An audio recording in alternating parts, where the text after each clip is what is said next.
Okay, here we are at page 105. The twins were back. Listen, we're going down the middle of the train. Lee Jordan's got a giant tarantula down there. Right, mumbled Wand. Harry, said the other twin. Did we introduce ourselves? Fred and George Weasley, and this is Ron, our brother. See you later then. Bye, said Harry and Ron. The twins slid the compartment door shut behind them. Are you really Harry Potter? Ron blurted out. Harry nodded. Oh, well, I thought it might be one of Fred and George's jokes, said Ron. And have you really got, he pointed at Harry's forehead. Harry pulled back his fringe to show the lightning scar. Ron stared. So that's where you know who. Yes, said Harry, but I can't remember it. Nothing, said Ron eagerly. Well, I remember a lot of green light, but nothing else. Wow, said Ron. He sat and stared at Harry for a few moments. Then, as though he had suddenly realized what he was doing, he looked quickly out of the window again. Are all your family wizards? Asked Harry, who found Ron just as fascinating as Ron found him. Yes, I think so, said Ron. I think Mum's got a second cousin who's an accountant, but we never talk about him. So you must know loads of magic already.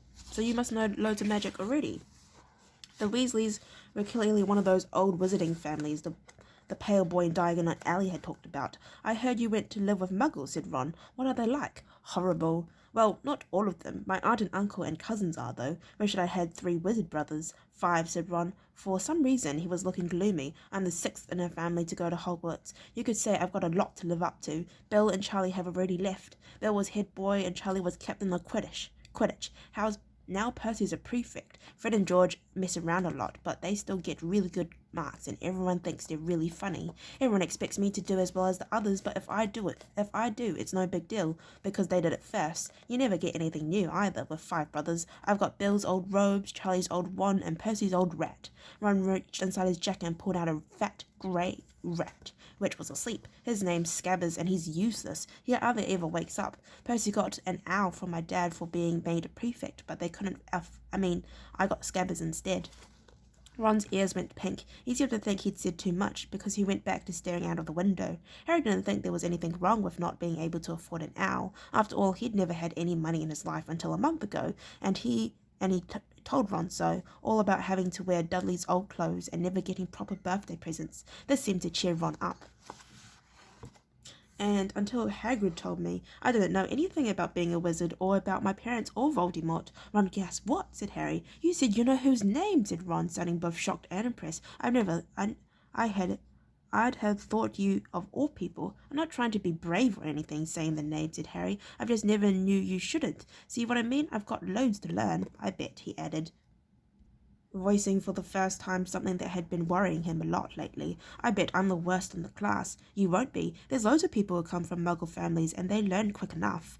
While they had been talking, the train had carried them out to London. Now they were speeding past fields full of cows and sheep. They were quiet for a time, watching the fields and lanes flick past. Around 12:30, there was a great clattering outside in the corridor, and a smiling, dimpled woman slid back their door and said, "Anything off the trolley, dears?" Harry, who hadn't had any breakfast, leaped to his feet, but Ron's ears went pink again, and he muttered that he'd brought sandwiches. Harry went out into the corridor. He had never had any money for sweets with the Dursleys, and now that he had pockets rattling with gold and silver, he was ready to buy as many Mars bars as he could carry. But the woman didn't have Mars bars. What she did have were Bertie's Bots, every flavour beans, Drubel's best blowing gun, chocolate frogs, pumpkin pasties, golden cakes, licorice wands, and a number of other strange things Harry had never seen in his life. Not wanting to miss anything, he got some of everything and paid the woman 11 silver sickles and 7 bronze nuts. Ron stared at Harry as Harry brought it all back into the compartment and tipped it on the empty seat. Hungry, are you? Starving, said Harry, taking a large bite out of a pumpkin pasty. Ron had taken out a lumpy packet and unwrapped it. There was 4 sandwiches in there. He pulled one of them apart and said, "She always forgets I don't like corned beef." "Swap you for one of these," said Harry, holding in a pasty. "Go on. You don't want that. You don't want this. It's all dry," said Ron. "She hadn't gotten much time," he added quickly, with 5 of us. "Go on, have a pasty," said Harry, who had never had anything to share before or, indeed, anyone to share it with. It was a nice feeling, sitting there with Ron, eating their way through all Harry's pasties and cakes. The sandwiches lay forgotten. "What are these?" Harry asked Ron, holding up a pack of chocolate frogs. "They're not really frogs, are they?" He was starting to feel that nothing would surprise him. No, said Ron, but see what the card is? I'm missing Agrippa. Agrippa? What? Oh, of course you wouldn't know. Chocolate frogs have cards inside them, to collect famous witches and wizards.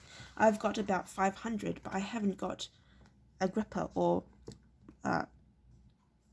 Ptolemy.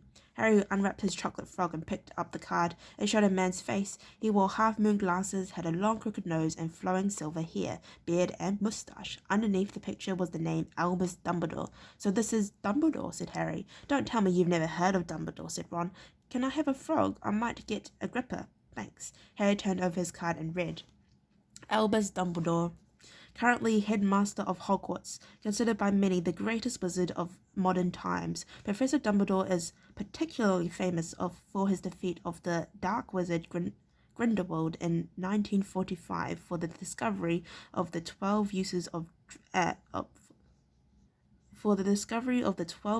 dragon's blood, and his work on alchemy with his partner Nicholas Flamel. Professor Dumbledore enjoys chamber music and ten-pin bowling. Wow, I did not know that about Albus Dumbledore, but here we are. Harry turned the card back over and saw, to his astonishment, that Dumbledore's face had disappeared. He's gone. Well, you can't expect him to hang around all day, said Ron. He'll be back. No, I've got Morgana again, and I've got about 6 of her. Do you want it? You can start collecting. Ron's eyes strayed to the pile of chocolate frogs waiting to be unwrapped. Help yourself, said Harry, but in, the Muggle world, people just stay put in photos. Do they? What? They don't move at all? Ron sounded amazed. Weird. Harry stared as Dumbledore slided back into the picture on his card and gave him a small smile. Ron was more interested in eating the frogs than looking at the famous wizards and witches cards, but Harry couldn't keep his eyes off them. Soon he had not only Dumbledore and Morgana, but Hengist of Woodcroft, Alberic, Grunion, Cersei, Paulus, and Merlin. He finally tore his eyes away from the Drudis Clodonia, who was scratching her nose to open a bag of Bertie Bott's every flavour beans. You want to be careful with those, Ron warned Harry. When they say every flavour, they mean every flavour, You get all the ordinary ones like chocolate and peppermint and marmalade, but then you can get special spinach and liver and tripe. George reckons he had a boogie flavoured one once. Ron picked up a green bean, looked at it carefully and bit into a corner. Blah, see? Sprouts. They had a good time eating the every flavour beans. Harry got toast, coconut, baked beans, strawberry, curry, grass, coffee, sardines, and was even brave enough to nibble the end of a funny grey one Ron wouldn't touch, which turned out to be pepper. The countryside now flying past the window was becoming wilder. The neat fields had gone. Now there were woods, twisting rivers, and dark green hills. There was a knock on the door of their compartment, and the round-faced boy Harry had passed on platform 9 3/4 came in. He looked tearful. Sorry, he said, but have you seen a toad at all? When they shook their heads, he wailed, I've lost him. He keeps getting away from me. He'll turn up, said Harry. Yes, said the boy miserably. Well, if you see him. He left. Don't know why he's so bothered, said Ron. If I had bought a toad, I'd lose it as quick as I could, mind you. I bought Scabbers, so I can't talk. The rat was still snoozing on Ron's lap. He might have died and you wouldn't know the difference, said Ron in disgust. I tried to turn him yellow yesterday to make him more interesting, but the spell didn't work. I'll show you. Look.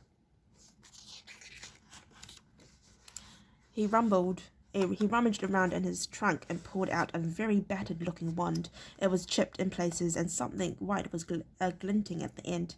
Unicorn hairs nearly poking out. Anyway, he had just raised his wand when the compartment door slid open again. The toadless boy was back, but this time he had a girl with him. She was already wearing her new Hogwarts robes. Has anyone seen a toad? Neville's lost one, she said.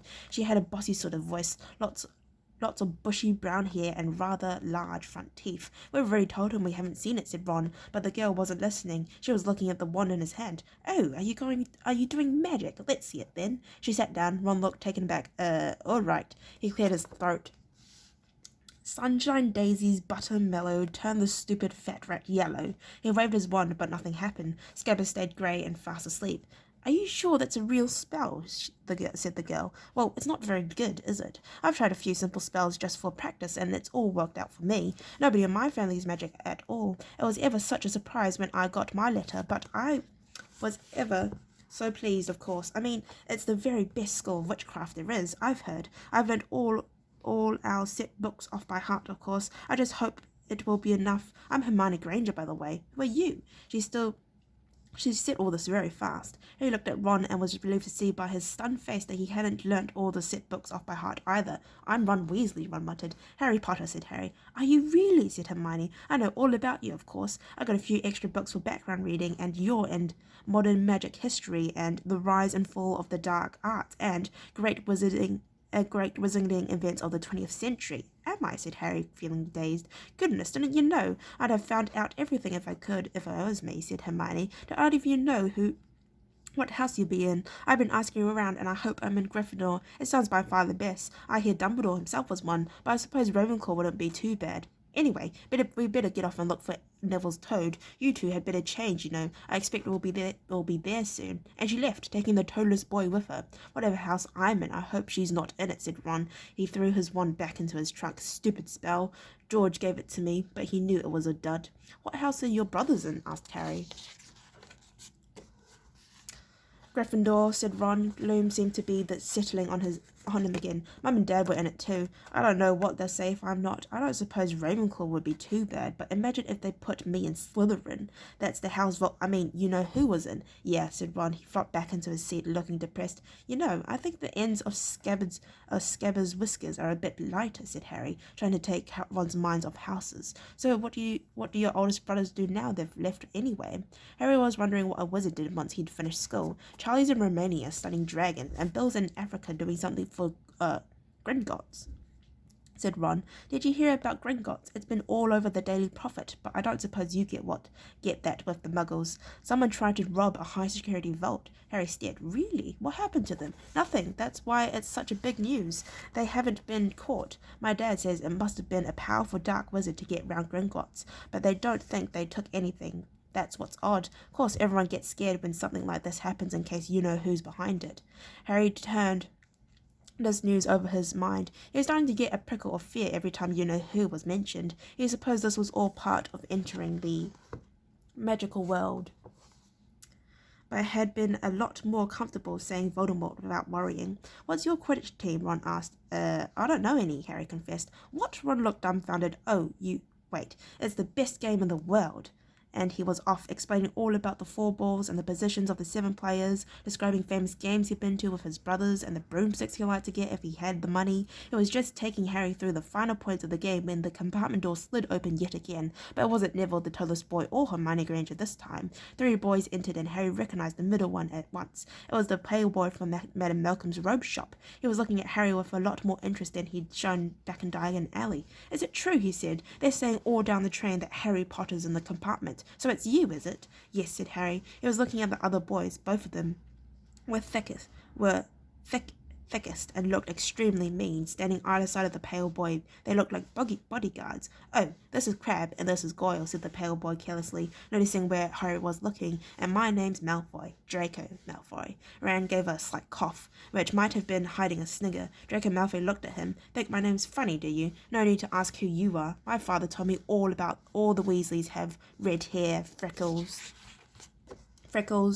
and more children than they can afford. He turned back to Harry. You'll soon find out some wizarding families are much better than others, Potter. You don't want to be making friends with the wrong sort. I can help you there. He held out his hand to shake Harry's, but Harry didn't take it. I think I can tell who the wrong sort are for myself, thanks, he said coldly. Draco Malfoy didn't go red, but a pink tinge appeared in his pale cheeks. I'd be careful if I were you, Potter, he said slowly. Unless you're a bit politer, you'll go the same way as your parents. They didn't know what was good for them either. You hang around with riffraffs like the Weasleys and the Hagrid, and it'll rub off on you. Both Harry and Ron stood up. Ron's face was as red as his. Say that again, he said. Oh, you're going to fight us, are you? Malfoy sneered. Unless you get out now, said Harry more bravely than he felt, because Crabbe and Goyle were a lot bigger than him and Ron. But we don't feel like leaving, do we, boys? We've eaten all our food, and you still seem to have some. Goyle reached towards the chocolate frogs next to Ron. Ron leapt forward, but before he did so much as touch Goyle, Goyle let out a horrible yell.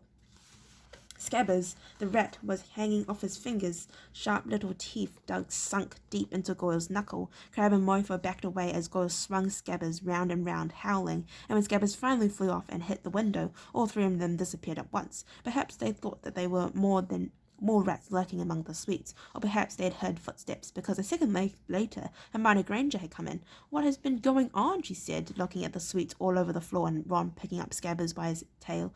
"I think he's been knocked out," Ron said to Harry. He looked closer at Scabbers. "No, I don't believe it. He's gone back to sleep." And so he had. "You've met Malfoy before."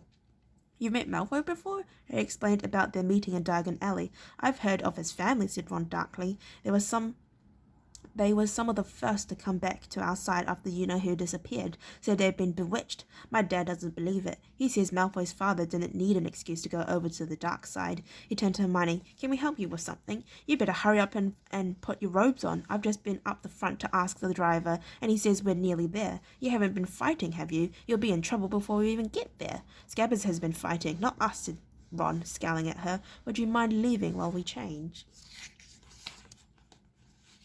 Oh, okay. Well, I'd like to thank you very much for listening to read up to page 117. If you'd like to listen to me read from page 118 onwards, then please stay posted and hope I'll see you next time. Bye-bye.